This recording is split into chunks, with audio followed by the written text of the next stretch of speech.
দক্ষিণী সিনেমার জনপ্রিয় অভিনেত্রী রাশ্মিকা মান্দানা সুকুমার পরিচালিত পুষ্পা সিনেমা দিয়ে তুমুল জনপ্রিয়তা পেয়েছেন এই অভিনেত্রী। এমনকি কয়েকটি হিন্দি সিনেমাতেও দেখা গিয়েছে তাকে। তবে এবার জানা গেল নতুন খবর, সালমান খানের নতুন সিনেমা সিকান্দারে অভিনয় করবেন রাশ্মিকা মান্দানা এবং এই ছবিটি পরিচালনা করবেন AR মুরুগাদাস।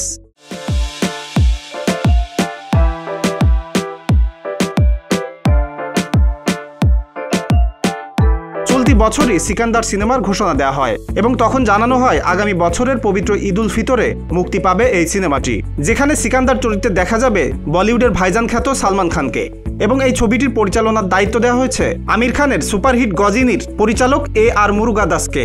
তবে সিকান্দারে রাশ্মিকা মান্দানা অভিনয় করবেন এমন খবর প্রকাশ্যে আসার পর থেকেই অভিনন্দনের জোয়ারে ভাসছেন রাশ্মিকা মান্দানা। এমনকি ইনস্টাগ্রামে এ নিয়ে প্রতিক্রিয়াও জানিয়েছেন তিনি। রাশ্মিকা মান্দানা সেখানে লিখেছেন, এ ছবির অংশ হতে পেরে আমি খুবই আনন্দিত।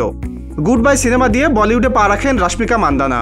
এরপর মিশন মঞ্জুতে অভিনয় করেছিলেন তিনি। তবে তার সব রেকর্ড ভেঙে দেয় অ্যানিমাল সিনেমা। সুপারহিট সিনেমাটি বানিয়েছিল আরেক দক্ষিণী নির্মাতা সন্দীপ রেড্ডি ভাঙা।